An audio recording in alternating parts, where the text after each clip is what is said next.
Hello दोस्तों, मेरा नाम सोनाक्षी है। मैं अभी 22 साल की हूँ और हमारे गांव में रहती हूँ, जहाँ सब कुछ इतना सादा और देसी है कि लगता है जैसे समय ठहर सा गया हो। मेरी आंखें काली काली हैं और बाल लंबे घने जो कमर तक लहराते हैं। मेरा फिगर, अरे वो तो ऐसा है कि जब मैं चलती हूँ तो हवा भी थोड़ी सी सिहर जाती है। मैं थोड़ी शरारती हूँ लेकिन दिल से बहुत सीधी। मेरी कमर पतली है और जब मैं साड़ी पहनती हूँ तो वह ऐसे लिपटती है जैसे कोई राज छुपा रही हो। हाँ, मैं जानती हूँ कि लड़के मुझे देखकर क्या सोचते हैं, लेकिन मैं तो बस अपनी जिंदगी जी रही हूँ। आज मैं तुम्हें अपनी एक कहानी सुनाने वाली हूँ जो मेरी जिंदगी की सच्ची घटना है। यह कहानी थोड़ी लंबी है, लेकिन सुनो तो सही, शायद तुम्हें मजा आए। शुरू से बताती हूँ बिना कुछ छुपाए। तो बात उस दिन की है जब मैं अपने घर के आंगन में बैठी थी। हमारे घर में सब कुछ देसी स्टाइल है।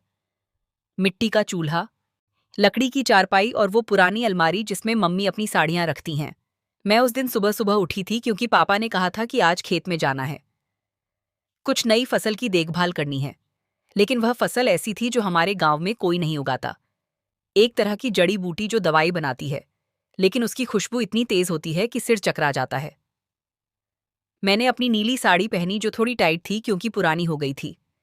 जैसे ही मैं बाहर निकली हवा चल रही थी और मेरी साड़ी का पल्लू थोड़ा सरक गया। मैंने उसे ठीक किया, लेकिन मन में सोचा कि अगर कोई देख ले तो क्या सोचेगा। खैर, मैं खेत की ओर चली।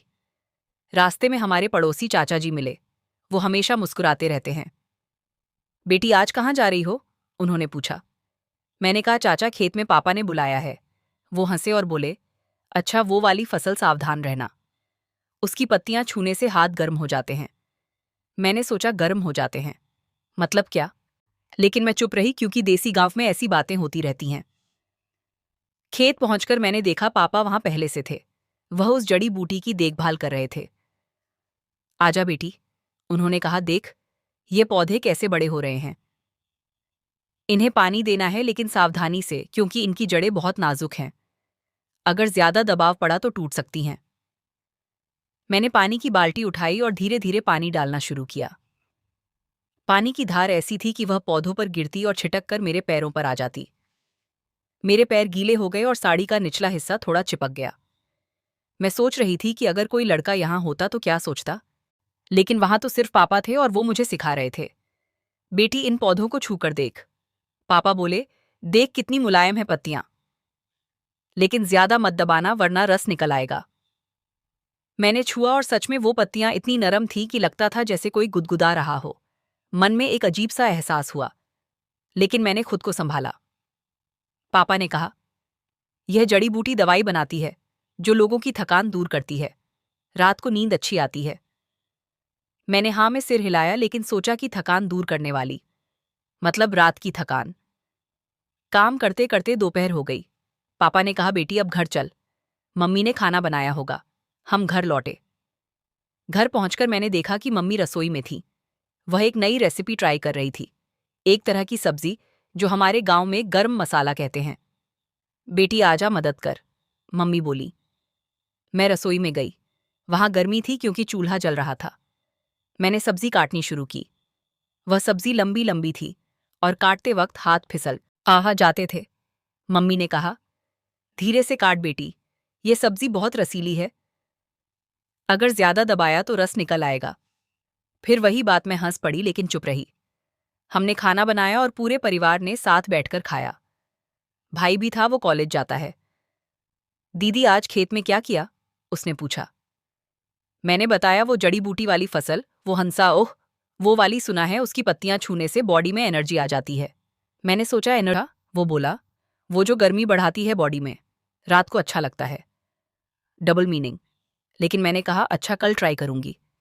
हम बात करते रहे देर रात तक। वह बताता रहा गांव की कहानियां और मैं सुनती रही, लेकिन कुछ नहीं हुआ, बस बातें। अगले दिन सुबह उठी तो मम्मी ने कहा, बेटी आज बाजार नहीं जाना, लेकिन घर में एक काम है। हमारी पुरानी अलमारी साफ करनी है। अलमारी वो थी जिसमें पुरानी साड़ियां और कुछ गहने रखे थे। मैंने कहा, ठीक है मम्मी। हम अलमारी खोलकर साफ करने लगे। अंदर से एक पुरानी साड़ी निकली जो बहुत पतली थी, लगभग ट्रांसपेरेंट।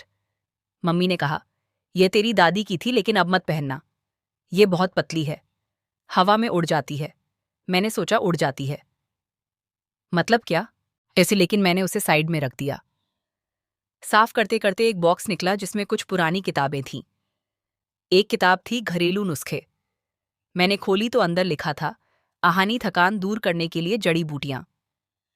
मैं हंस पड़ी।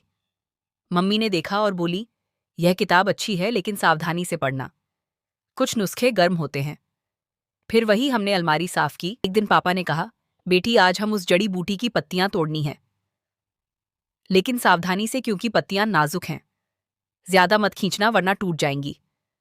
मैं खेत गई। राहुल भी आया मदद करने। हम पत्तियां तोड़ने लगे। उसकी उंगलियां कभी कभी मेरी उंगलियों से छू जाती। सॉरी, वो बोला, लेकिन उसकी आंखें कह रही थी कुछ और। मैंने कहा कोई बात नहीं।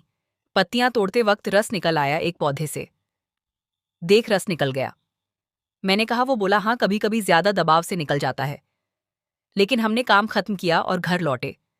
घर में मम्मी ने उन पत्तियों से दवाई बनाई। यह दवाई लोगों को बेचेंगे। पापा बोले, लेकिन पहले टेस्ट करो। मैंने थोड़ी सी ली और बॉडी में एक सनसनाहट हुई। रात को नींद अच्छी आई लेकिन सपने अजीब आए, जैसे कोई छू रहा हो लेकिन नहीं छू रहा। कुछ दिनों बाद गांव में एक उत्सव हुआ। वो उत्सव हमारे गांव का स्पेशल था, जड़ी उत्सव। इसमें सब लोग जड़ी बूटियां बांटते हैं और एक रस्म होती है जहां लड़कियां पौधों को सजाती हैं। मैंने अपनी सबसे अच्छी साड़ी पहनी, जो लाल थी और चमकदार। उत्सव में राहुल मिला।